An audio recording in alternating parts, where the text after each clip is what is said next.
Welcome to the Jet Fuel Podcast, a series of Concord conversations. In each episode, our lead pastor and a guest will sit down and dive a little deeper into what we learned as a church that week. These are honest, practical conversations to fuel your faith and help you live it out with purpose and consistency. Or, in other words, this is jet fuel for your soul. All right. Well, welcome back, everybody. Just want to say thank you so much for joining us for week 5. This has been incredible. And so whether you guys are in the car right now or working out or doing whatever you're doing as you're listening, we just want to say thank you for taking this journey with us because this study has been incredible. It's been challenging and it's been a lot of fun to do these podcasts. Yeah. So really excited about our topic today. And so it is something that I think is really going to challenge people. And it's this idea of serving in the local body, serving in the church. Yeah. And so it's going to be good. Before we even get started, what is your, if you think back to, hey, this is the first time that I served at a local church, this is what I was doing. What did that look like for you? Do you even remember? I don't. I really don't. If I think all the way back. So the first thing I can remember doing is, so I grew up in the same church with my grandparents, like small Baptist church, probably 200 people. And so the first thing I remember doing is my pawpaw was like the front door guy, almost like, not, he didn't hand out suckers, but he was the front door guy. And so my first memory of serving is he asked me one week, he's like, hey, do you want to stand at the front door with me? And I was like 7 or something. I was like, yeah, sure. And it was just the first experience I had at being on almost, not really behind the scenes, but almost in a different almost light. On the other side. Yeah. Of I'm seeing every single person walk in the door. They're all seeing who I am. They're all talking about, and it was just cool to be able to watch my grandpa do something that he had done for, I didn't ever remember him not being at the front door, and everyone knew him, everyone talked to him. And that was the first thing I remember, and noticing the importance of even something small as opening the front door. Well, and it left an indelible mark on you. I mean, you remember your grandfather serving and how important that was for him. And so, well, let me just start out with this. So, when we think about serving, a lot of different emotions come with that. And there's so many foundational pieces that we need to move around in this conversation. But the first one might be this, let's talk about the different roles that people have to play. Because, in Scripture, especially in 1 Corinthians, where there's this imagery given of being a body and how the body works. There's different parts to the body. And so how do we get people to understand their role, what they're good at? How do they find their sweet spot to understand? Yeah, I think, one is for them to understand their gifting. Okay. And I don't think, and I'm speaking for Concord too, we could do a better job at helping our people figure out hey, these are the gifts that God has given you specifically. This is how you're wired. This is what you're passionate about doing. This is how that can play into serving. And so I think figuring out your gifting would be first, but also remembering, and because this is the conversation that I have a lot with our volunteers, is that one volunteer position isn't more important than the other one. Right. If you just think about Concord, you have community group leaders, you have people that hold the door, you've got people that are walking around the worship center, talking to people as they come in, you have ushers, you have security, all of these different levels, but none of them are more important than the other one. I think it can easily fall into a they're the community group leaders, so they're the ultimate volunteer. Right. There's some kind of hierarchy, but there's really not. I mean, I think about my family. So my daughter, teenager, she's about to be a junior in high school, and she's been serving the last couple of years as a greeter at the door, but it just totally fits her personality. And, honestly, she's one of the ones, at the end of the sermon where I'm like, hey, bow your heads, close your eyes, nobody move. And she's one of the ones that, stands up because they're getting to the next service to serve. And she loves it because it fits her personality. I mean, bright and cheery, loves to smile and greet people, remember folks. And so it's really good. And I think if I wasn't the pastor, the Hello team would be totally where I am. Oh, yeah. I don't think I could handle the security or production or any of the buttons like that. But talking to people would be really, really cool. I think there is something, too, about maybe people carry expectations in. I was talking with someone today, and as they're a school teacher, a lot of times when they come to church, they want their profession and their area of service to overlap and going, people look at them and go, oh, well, you're a teacher and you work with kids, so apparently you need to be in kids ministry. Oh, yeah. But I've heard a couple of people go, this is what I do professionally.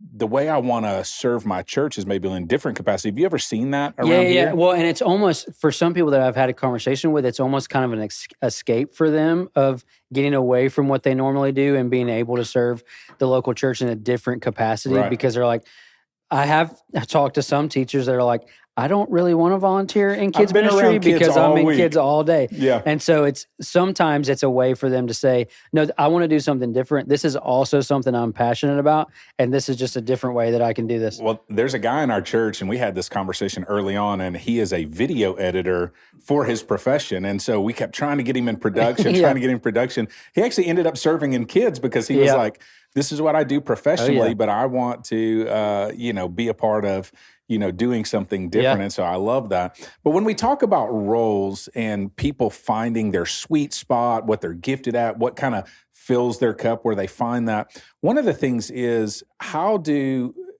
you see that building when someone has a role that they serve in the church? How do you see that build maybe consistency even at being at church? Because we know right now the latest data shows that the average church member who would consider themselves a foundational core member comes to church 1.6 times a month. Wow. Yeah. And so that's little less than half of the time that people are coming because of commitments on weekends and different things. And that's a whole other rabbit trail. But when people serve, a lot of times it builds into their consistency. What's some of the fruit that you've seen from people being consistent in serving and that bearing fruit in their lives or their family? Yeah, I think the consistency comes from there's an accountability there. Like someone knows, hey, this is where you serve, this is where you're going to be scheduled, this is when you're going to be scheduled. And so there's almost like oh no, I have a responsibility. Right. This is my spot. I need to fill my spot. And so there's some accountability there. But also it helps you, just like when you get involved in a community group, the same way when you jump into serving, you meet people know who you are, they begin to know your family. There's like a connection there that comes, an even better connection than if you are just attending a worship service on Sunday morning. And so I think that consistency and accountability and just people knowing who you are and putting a face with a name or whatever that looks like, I think it just helps bolster the fact of like, oh, like I'm wanted here, I'm needed here, like this is somewhere that I want to be. And so it just creates that culture. Well, and I think that goes into, Aaron, the idea of ownership. Mm-hmm. So often the Western church has gotten into a very consumeristic mindset. Yeah. We come to consume the worship. We want this kind of song, this kind of volume, this kind of vibe in the room. Hey, we want this kind of preaching or people that dress this way. Yeah. And we get almost like we're building a Subway sandwich, right? Like, I want that on there, but not that. I want this and that. Yeah. But when you see people consistently coming, consistently serving, finding their spot, it's almost like there's a sense of ownership. Like this is my area, this is my church. And you know how it is. I'll tell you just from years of doing this, people that consistently serve and exhibit ownership, those are not the people we hear complaints from. No, absolutely not. Because when you're an owner, when you're invested, when you are contributing, you're not the ones picking everything apart, right? So is that something that you've seen hold true with the people that you work with? Yeah, like usually, let's take student ministry, for example. Right. You talk to a student ministry volunteer that whether they are leading a group or they're just kind of a presence down there during games, whatever that looks like, if they're consistently doing that and they're consistently around students, consistently around Miles and our other volunteers, like you said, they're usually not the ones that are complaining. They're usually the ones that are coming to us and saying, hey, I've noticed this. This could probably be better if we did this. Providing solutions. And I don't mean for this to sound as negative as it's going to, but those are also the people that I tend to listen to more, is because they are consistent, they are serving, they're a part of what we do, they're a part of the ministry that we're trying to accomplish. They got buy-in. Yeah, and so I know that they want to be a part of what we're doing. They love what we're doing. And so when they come to me or any other staff member really with something like, hey, this could probably be better, I'm like, oh, you know what? Yeah, let's try to look at that and talk through that. And it's just because I know they're bought into what we're doing. Right. Yeah. Well, one of the things that we see in Scripture in Acts 2, which is like the community passage, right? But there is something in there that as they grew together and they kind of were forced into, that idea of being together, they served each other. And so what is the benefit that we see relationally as people serve together? So I think what I have seen in the short amount of time that I have been doing ministry, when you get someone that starts to serve, usually that same person is probably going to join a community group. Mm-hmm. That same person is probably going to be more willing to go on a mission trip. That same person is probably going to be willing to do another step in the ministry that we do. And it's because it's just kind of a natural progression of things. I think it goes back to the ownership, but also the connection piece of when they're serving with other people and they're also watching what those people are doing, mm-hmm. because most of the time those people in our community group, most of the time those people are going on mission trips. Like, you see that, and then it's an automatic, oh, I need to do that. I want to do that. Mm-hmm. I want to be a part of what that is. And so that connection and community just automatically comes. And it's something that you miss when you're just coming in, sitting down, attending. And these teams that we have, I mean, they take great pride in this, and we are this team. And, our security guys, man, they got those very curly serious earpieces, and man, we are the security team. Yep. Our medical team, production. They've I think Herndon and those guys, they made T-shirts that say, Concord Production on it. There is an ownership, and you build friends, and which is kind of this idea that serving together not only fulfills our role as believers to be a part of the body, but it also gives us friendships, relationships. Typically people very like-minded. Yeah. Well, it builds unity in what we're doing because we're all around the same purpose. We're trying to accomplish the same type of ministry. And so it's automatically going to bring almost a unified front to what we do. Yeah. Well, and one of the things that's been real unique at Concord that I absolutely love is we've seen with some of the studies that come out now that, we got, as a student pastor, we got in the Dave Kinnaman stuff, the You Lost Me generation, which scared every student pastor in the world, which was, we're losing all the no matter people. What you do, when they go to college, no one is coming to college. They'll come back later when they have kids. And but there was some, talk after that came out of going, one of the highest contributing factors to kids not walking away from the faith, not walking away from the local church in their college and young adult years, where they looked back and it was kids who served with their parents. Oh, yeah. And they said, it wasn't how great the pastor was. It wasn't how great the programs was. It wasn't about the environment. It was kids who saw serving being important to their family and being a owner in the local church that really did. Like you were telling about with your grandpa of going, man, it was important to him and it was a privilege. And so we see parents and kids serving together, and that's an incredible thing. Something that goes along with that too, of like, it goes back to like realizing your gifting and realizing your role, because like, and we have these conversations all the time of like, okay, like a fifth grader, for example, they want to serve. Great. There are things that they can do. There's things that they can accomplish. There's things that we can like safely let them do, but also they can watch their parents model other things that they're doing as well. And so it just comes down to like, hey, where is the best fit for wherever you are in your walk with Christ, whether you're a fifth, sixth grader or a 75-year-old that wants to continue serving, like where is that gifting for you? Where is that spot for you? So Aaron, we've talked a lot about, the need for it, and the benefits of it, but let's talk a little bit about maybe a deeper spiritual side of it. And Mark 10:45, for example, is the famous passage that a lot of people use, that the Son of Man did not come to be served, but to serve. Serving for our people listening, for our church, is really not optional because we see Jesus serve. I mean, if you think about, John 13, where it talks about Jesus washing his disciples' feet, that's a big deal because serving really models the way that Jesus did. So what are some of the things that people who are attending Concord or listening today, when they think about their church, what are some of the connections they need to make between the way Jesus said, this is how you live, and our modern world that a lot of times doesn't align with that. How do we get people thinking about emulating Jesus's way of serving? Well, it's a tough question, because when we think about the world that we live in, everything is telling us, worry about yourself, make sure that you're fine, do what you need to do what you want to do. It's all about you, right? It's all about the selfish. And so I think when you make that step to start serving, one, it's going to automatically take you into an uncomfortable spot that you're not used to being in.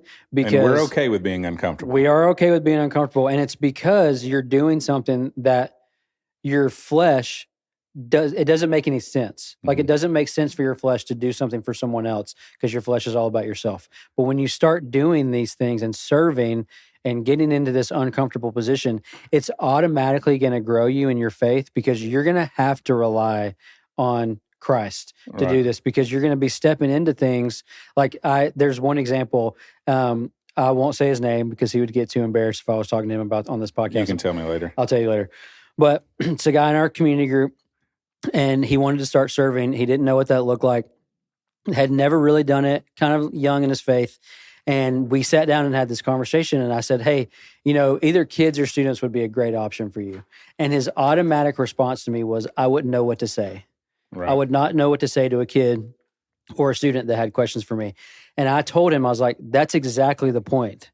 Like, you jump into this spot of a kid asking you a tough question or a high school student asking you a tough question, you're not going to know. But what that's going to do for the very next time is you will know. Right. You will have that answer. And it's an automatic growth point for you, because you're going to be put into this uncomfortable position that Christ is going to use to just further grow you in your faith. Right. And so you're growing, but there's also some humility that goes on with that, because Jesus in John 13 is literally washing feet. And there are, what you said earlier, some positions that automatically people hold in high honor. Oh, yeah. I was talking to my wife recently, and she just said, it's just, I feel like a toe in this. She was like, my job is to count on Sunday morning. Yeah. She's like, it seems so important. Like, you could just lose a toe and it doesn't matter. She's not a mouth or whatever. And she just said, sometimes with that, it's just, you don't view your thing important, but, with her counting, and there's another person that does it with her, and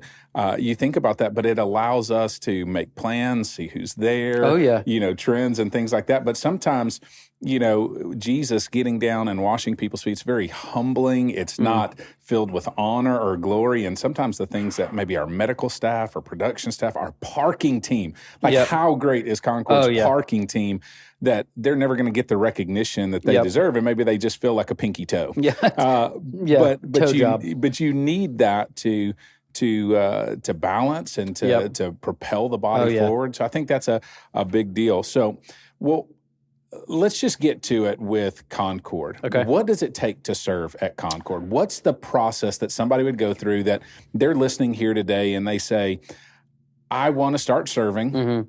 I don't know where to serve. I don't know what I've got to do to be able to serve. What would be the process if somebody came up to you and says, hey, I've been coming. What is step 1, 2, 3, 4, 5? So step one, which is probably the one that we get the biggest pushback on, is you have to be a member here. You have got to be an official member here. And that's the one that we kind of get the biggest pushback on. One, I think it's because people don't really understand membership and the importance of that, that's a whole nother conversation to have. But that's step one. And the reason that we use that as step one is because we know, hey, you have gone through the process of that. You understand this is what we teach. This is why we believe what we believe.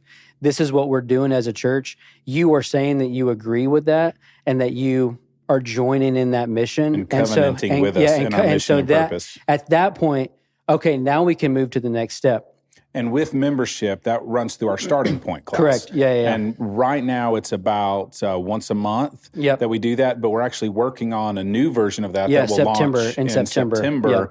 That's a 2-week thing. So anybody that's listening that says, hey, I want to start this process of knowing who Concord is, what they do, that's step one of that's step getting one. Plugged in, going, do our hearts, theology, doctrine, mission, all of that aligns. More than kicking the tires, it's asking, and we ask them to pray through it. Some join right then, others take the covenant home and pray through it. So that's step one. Yeah, for that's somebody. step one. And so in Starting Point, one of the things that we do is we kind of give a glimpse of all of our ministry areas and kind of talk through like what those needs are. And with the new like format that we're going to be doing in September, like a whole section that we're going to be doing is, hey, we're going to be walking through what are your spiritual gifts? Like, what is that? What does that look like? How has God wired you? What are you passionate about? And so a whole section of that class is going to be, hey, this is how you're gifted. This is where that fits into what we do. And so then at that point, we can point you into a direction. Like let's say that you get on the spiritual gifts, like one of your high points is like hospitality. Well, I'm automatically going to point you to something like our food team or our welcome team or something like that, where you're constantly in communication with people and interacting with people.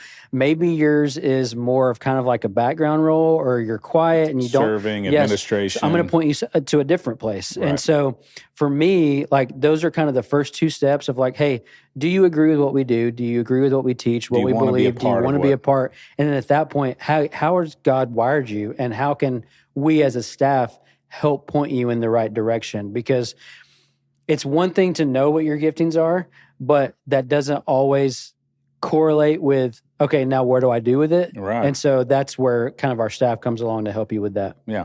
And then, of course, we have, all of our paperwork, the background checks, the best practices, depending on things like that. What section you're doing. And then there's like a partnership we call shadowing, right? Where once all of those steps are completed and we get to know the person, we know who they are, we're all in this together, then we, partner them. We don't just drop people in boiling water like, hey, all of a sudden you're in charge of all the camera switchers upstairs, and you're like, "Whoa, hold on," or hey, I'm in charge of a community group.